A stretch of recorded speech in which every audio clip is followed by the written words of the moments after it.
এত ভেঙে পড়ছেন কেন গোমরামুখ? অ্যাক্সিডেন্ট তো আর কারোর হাতে নেই। তাছাড়া এখন তো আপনি আস্তে আস্তে সুস্থ হয়ে উঠছেন, আর তো 2-1 দিন। না রাধা, না, আর একটা দিনও নষ্ট করা যাবে না আমাদের। আমি সোজা হয়ে না দাঁড়াতে পারলে আমাদের কোম্পানি কোনো দিনও দাঁড়াতে পারবে না। ড্যাডের এইভাবে পরিশ্রম করে মাথার ঘাম পায়ে ফেলে তিল তিল করে গড়ে তোলা কোম্পানিকে আমি যদি ছেলে হয়ে না বাঁচিয়ে রাখতে পারি, সব শেষ করে দিই, তাহলে it will be a shame on me. অবিনা, এগুলো কে কাচবে রে? কে আর কাচবে? যার কাচার কথা সে রাধা ধোপানি তো এখন বড় লোক বাড়িতে বউ হয়ে পায়ের উপর আবার পা তুলে বসে আছে। ছাত্র পায়ের উপর পা তুলে বসে থাকবে না, ছাই আছে না ওখানে একটা দজ্জাল শাশুড়ি, দেখে যা কি অবস্থা করছে তোর দিদিকে খাটিয়ে খাটিয়ে। তোর দিদি প্রমোশন হয়েছে রে, প্রমোশন। ছিল গরিব বাড়ির কাজের লোক, হয়েছে বড় লোক বাড়ির কাজের লোক।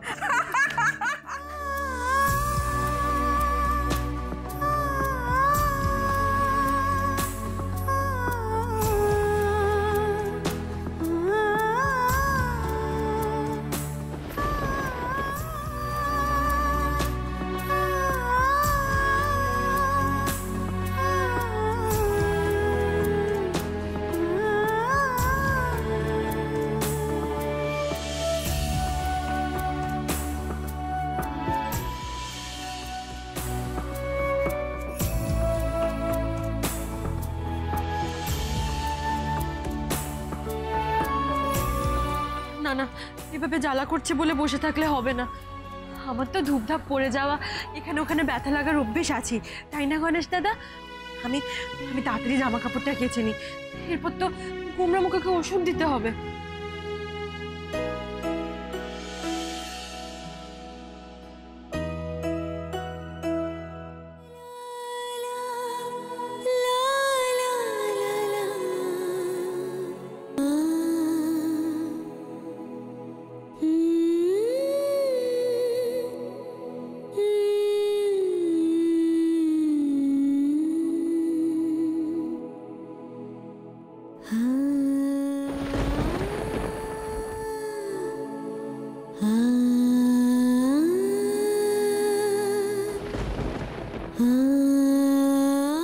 রাধা জামা কাপড় কাচছে, বাট কেন?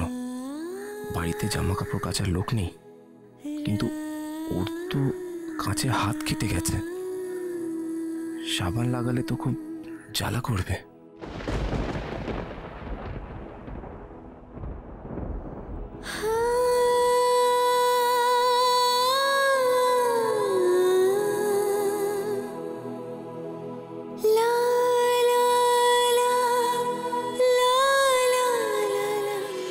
বলছে কি তুমি জামা কাপড়গুলো না ধোপার বাড়িতে পাঠিয়ে দাও, ঠিক আছে? তোমাকে এখন ওগুলোতে হাত দিতে হবে না। তুই পাগল নাকি? বইই গেছে আমার ওগুলোতে হাত দিতে। এখন আমি এখন ওগুলো কাচতে বসলে আমার সিরিয়ালগুলো মিস হয়ে যাবে না? আর কি যা ধোপার বাড়িতে কাপড়গুলো দিয়ে আয়, যা। দাঁড়া লক্ষ্মী,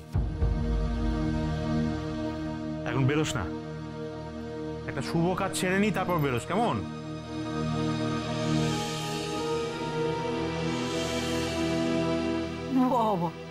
সকাল সকাল তোমার আবার কি শুভ কাজ ছাড়তে হবে গো? ওই অত বড় একটা ব্যাগ নিয়ে কোথায় চললে? সে যে আগের বার তোমার বড় মেয়ের দুঃখে তুমি ওই বানারস না কোথায় চলে গেছিলে তীর্থ করতে, এখন আমার সেরকমই তীর্থযাত্রার শখ হয়েছে নাকি? না, এ ব্যাগে আমার জিনিসপত্র নেই, আছে তোমার। আর আমি কোথাও যাচ্ছি না, যাচ্ছ তুমি।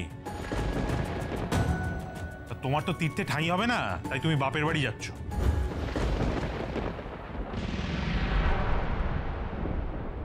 আমি এতবার করে রাধাকে বললাম, রাধা হাতটা কেটে গেছে, হাতে জল লাগিও না, বাট না, ও আমার একটাও কথা শুনলো না।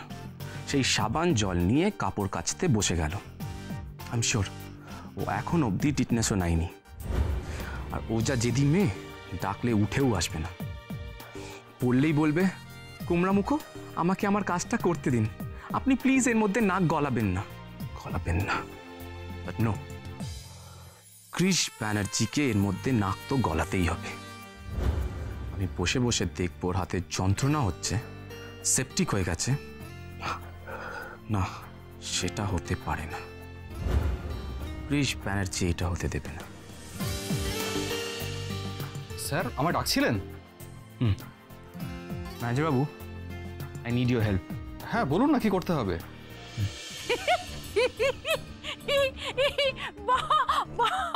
বাপের বাড়ি কোথায়?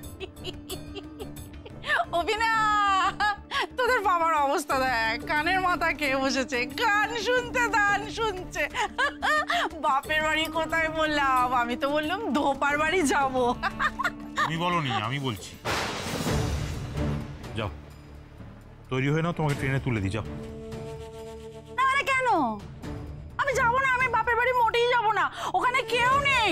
ও বাবা আছে শুধু ওই 2 ভাই আর তাদের দরজাল বউ, গেলে শুধু মাছের লেজা খেতে দেয়। তুই তোমার সব মস্করা ছাড়াও আমি বাপের বাড়ি মোটেই যাব না।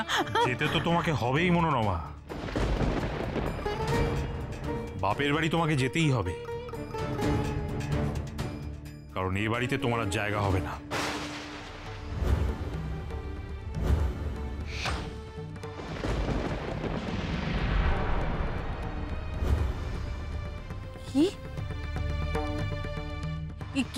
কি বললে তুমি?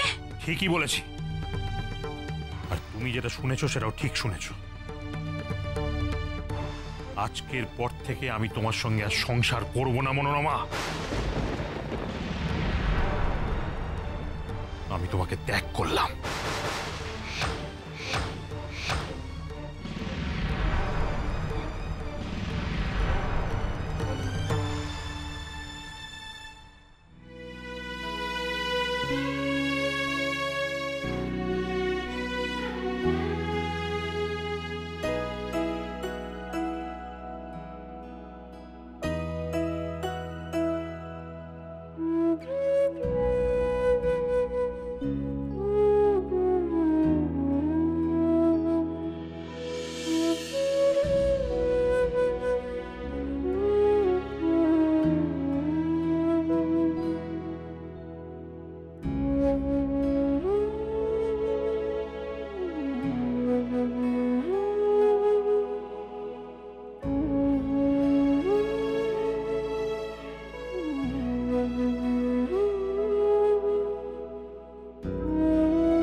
আমার মাথায় ব্যান্ডেজ আর তোমার হাতেও ব্যান্ডেজ।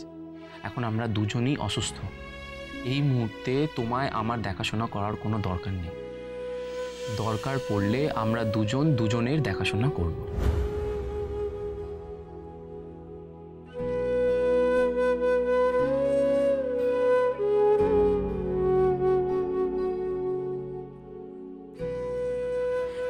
ভাগ্যিস গোমরা মুখ আমার হাতে রুমালটা বেঁধে দিয়েছিল, সেই জন্য আমার হাতে জ্বালাটা একটু কম হচ্ছে।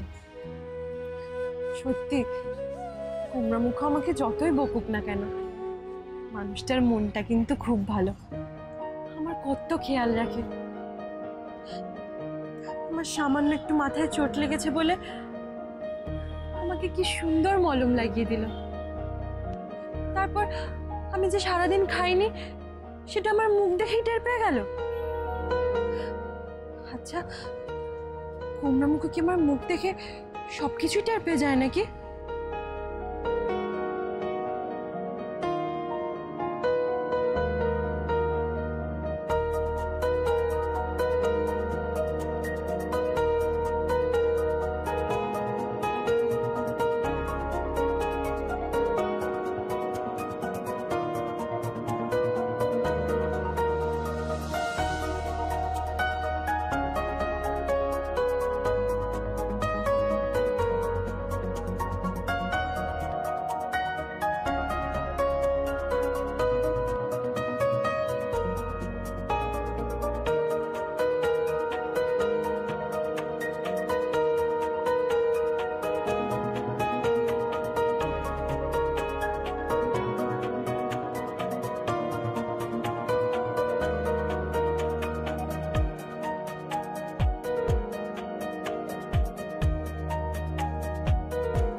জানলায় ওটা গোমরা মুখ নাকি?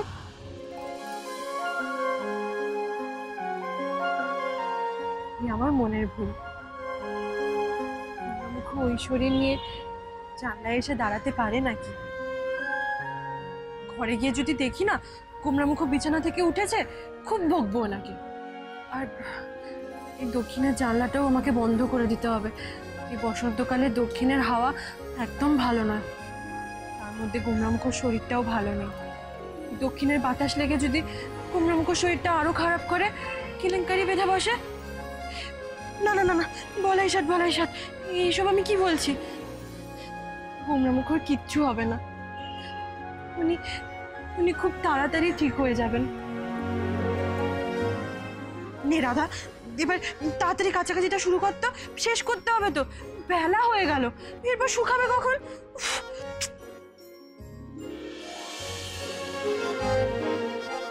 ধরো সুটকেস, ধরো এদিকে এসো, এদিকে এসো, ধরো, যাও, বেরিয়ে যাও, বেরিয়ে যাও। কেন বেরিয়ে যাবো? কেন বেরিয়ে যাবো? এটা আমারও বাড়ি, আমারও সংসার। এই সংসারে আমার অবদান কিছু কম নয়। অবদান? অবদান নয় মনোরমা, অপমান।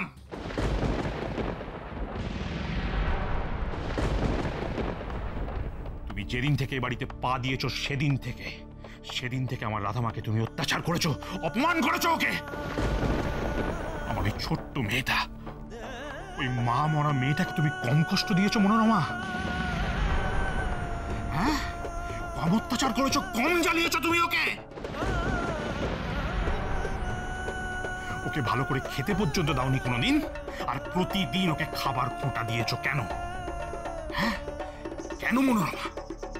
আমার রাধামা তো পড়াশোনায় খুব ভালো ছিল, ওকে কেন পড়াশোনা ছাড়তে হলো? শুধু তোমার জন্য ছাড়তে হয়েছে। শুভর ছেলে কৃষ বাবার সঙ্গে রাধামার যে বিয়ে হয়েছে সেটাও তুমি মন থেকে মেনে নিতে পারোনি, আর তাই তুমি বিয়ের বাড়িতে অতগুলো লোকের সামনে ওকে যা নয় তাই করে অপমান করেছো, হেনস্থা করেছো, ওকে অপয়া প্রমাণ করার চেষ্টা করেছো মনোরমা। আর আমি অসহায় বাবার মতো শুধু তাকিয়ে তাকিয়ে দেখেছি, লোক লজ্জার ভয় একটা কথা বলতে পারিনি মনোরমা। সেদিন কৃষ বাবার যেদিন অ্যাক্সিডেন্ট হলো সেদিন তুমি বাড়াবাড়ি চূড়ান্ত করেছো মনোরমা। তুমি আমার রাধা মায়ের শ্বশুর বাড়ির লোকজনকে ওর বিরুদ্ধে উস্কেছো, ওর নামে যা নয় তাই বলেছো। তোমার মনে পড়ে? দেবেন না দিদি, একদম দেবেন না। ওকে আপনার বাড়িতে পা দিতে একদম দেবেন না। কেন দেবেন বলুন তো? ও তো ভীষণ অপরামী। ও যে বাড়িতে পা রাখবে সেই গেরস্থের অকল্যাণ হবেই হবে। আমি আপনাকে ভালো কথা বলছি দিদি, আপনি আপনার ছেলের আবার বিয়ে দিন, ভালো পাত্রী আমি এনে দেবো। তোমার সেদিনের সেই কথাগুলো আজও আমার কানে বাজে মনোরমা। আমার মনে হয় যেন আমার কানে কেউ গরম শিশে ঢেলে দিয়েছে। আমি একটা কথাও বলিনি সেদিন, একটা কথাও বলিনি, চুপ করেছিলাম শুধু কৃষ বাবার স্বাস্থ্যের কথা ভেবে। কিন্তু আমি অপেক্ষা করছিলাম কবে কৃষ বাবা একটু সুস্থ হবে, আর সেদিন আমি তোমাকে চরম শাস্তি দেব। আজ সেই দিন এসে গেছে মনোরমা। তাই আমি তোমাকে বলছি, ভালোই ওই ব্যাগটা নিয়ে বাড়ি থেকে বেরিয়ে যাও, তা না হলে কিন্তু। তা না হলে কি? বলো বলো বলো বলো, কি করবে তুমি? কি করবে? আমায় মারবে তো? আমায় না খেতে দিয়ে তোমার চাকর বানিয়ে রাখবে তো? তাই রাখো, দয়া করে তাই রাখো। বিয়ের দুযুগ পর এই শ্বশুর বাড়ি থেকে চলে যাওয়ার থেকে স্বামীর হাতে মার খেয়ে স্বামীর চাকর হয়ে থাকাও ভালো। তুমি তাই করো। অবিনা, দেখ আমার কি সর্বনাশ হলো। দেখ, রাধাকে দুটো কথা শুনিয়েছি বলে তোদের বাবা আমাকে অপমান করে আমাকে বাড়ি থেকে তাড়িয়ে দিতে চাইছে রে। বাবা, মা তো একা দিদিকে দোষ দেয়নি বলো। ওই কৃষ্ণার মা শোভা আন্টি তো দিদিকে জানায় তাই বলছিল। তার বেলা একদম চুপ। যদি মায়ের পো ধরতে হয় তাহলে নিজের মালপত্র গুছিয়ে মায়ের সঙ্গে বেরিয়ে যা বাড়ি থেকে। যত সব। শুনবি না, বৌঠান কি করেছেন সেটা আমার জানার দরকার নেই, কারণ সেটা অন্যের সংসারের ব্যাপার। তবে এটুকু আমি বলতে পারি, বৌঠান যেটা করেছেন নিজের অধিকারের সীমা ছাড়িয়ে গিয়ে করেছেন। আর আজ না হোক কাল ওনাকে এর ফল ভোগ করতে হবে। কিন্তু তোর মা তোর মা যেটা করেছে সেটা ক্ষমার অযোগ্য। এরপর আমি পারবো না ওর সঙ্গে সংসার করতে। এগুলো দাঁড়িয়ে রইলে কেন? বেরিয়ে যাও। আমি না, বিনা রে, ওরে ওরে লক্ষ্মী রে, শুনছিস শুনছিস? তোদের বাবার কথা শুনছিস? তোদের বাবার কাছ থেকে এই সমস্ত অপমান শোনার আগে আমার মরণ হলো না কেন রে? আমার মরণ হলো না কেন? ওর মেয়ে রাধাকে দু চারটে কথা একটু শুনিয়ে ফেলেছি বলে আমাকে একেবারে বাড়ি থেকে বের করে দেবে বলছে। এই সংসারের জন্য আমি কি না করেছি, কি না করেছি বলতো? রাধাকে, দুধের শিশু রাধাকে ফেলে রেখে ওর প্রথম বউ যখন স্বর্গে গেল, তখন ওই দুধের শিশুকে বুকে পিঠে করে মানুষ করলো কে? এই মনোরমা বেরা। ওই মেয়েকে কোলে পিঠে করে এতটুকুনি থেকে এতটা করলো কে? এই মনোরমা বেরা। নিজের সন্তানের মতন আগলে রেখে রেখে বড় করলাম রাধাকে। আমার দুই মেয়ের থেকে কখনো তাকে আলাদা করে নিয়ে আলাদা ভাবিনি। সন্তান স্নেহে মানুষ করেছি, খাইয়েছি, করে না? মারা যখন মেয়েদের ভালোবাসে তখন মেয়েদের শাসন করে না? মেয়েরা অন্যায় করলে বলে না এই মারবো, একটা থাপ্পড় মারবো, বলে না? বলে না? আমি তো তেমনই বলেছিলাম। ওই বলাটাই বড় হয়ে গেল তোমার কাছে। হবেই তো, হবেই তো। তোমার মনে তো রয়ে গেছে না মনোরমা বেরা রাধারানীর আসল মা না, সৎ মা। সৎ মা কখনো আসল হতে পারে? সৎ মা কখনো ভালো হতে পারে? চুপ করো, চুপ করো, চুপ করো। তোমার এই কুমিরের কান্না বন্ধ করো মনোরমা। তুমি কি মনে করেছো? হ্যাঁ, তোমার চোখের জল দেখে আমি গলে জল হয়ে যাব? কখনো নয়। তুমি এ বাড়িতে আসা স্তক। রাধার উপর যে অন্যায় অত্যাচার করেছো তার কোনো ক্ষমা নেই। তুমি বেরিয়ে যাও। দাঁড়িয়ে আছো কেন? বেরিয়ে যাও, বেরিয়ে যাও। যাও যাও যাও, দয়া করে বেরো, বেরো, বেরো।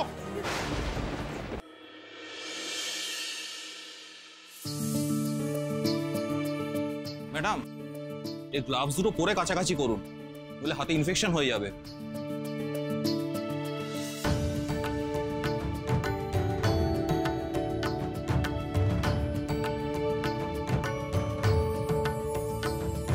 গ্লাভস? এই গ্লাভসটা আপনি কোথা থেকে পেলেন? এটা তো কাপড় ডাই করার কাজে লাগে। ফ্যাশন স্টুডিওর পাশে স্টোর রুমে ছিল। আপনি কোথা থেকে পেলেন? এটা আমি কোথা থেকে পাবো? এটা তো ক্রিস স্যার আমার হাত দিয়ে ম্যাডামকে পাঠিয়েছেন, কিন্তু সেটাও তো আবার বলা বারণ। কি যে করি এখন? কি হলো? এই গ্লাভস দুটো আপনি কোথা থেকে পেলেন বলুন? না মানে একটা কাজে ফ্যাশন স্টুডিওতে গেছিলাম, ওখান থেকে ওগুলো পেয়েছি। সেটা পেয়ে আপনি আমার জন্য নিয়ে চলে এলেন, তাই তো? আপনি কি করে জানলেন আমার হাত কেটে গেছে? না মানে ওই শুনেছিলাম আর কি যে।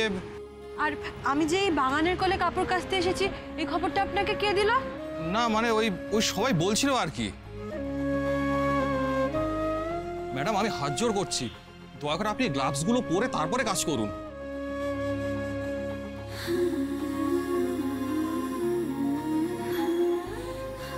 আমি আসছি। দাঁড়ান।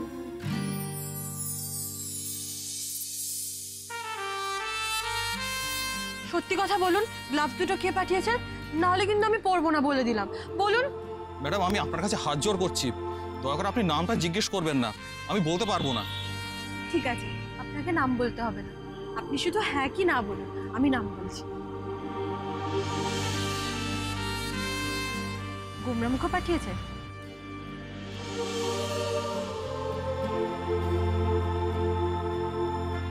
হ্যাঁ, তবে আপনি প্লিজ স্যারকে বলবেন না যে ওনার নামটা আমি আপনাকে বলে দিয়েছি।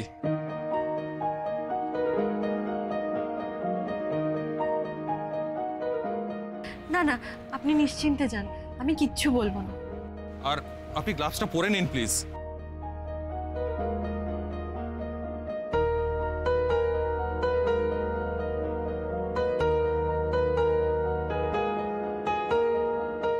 গুমরা মুখ যখন পাঠিয়েছে তখন তো আমাকে পড়তেই হবে।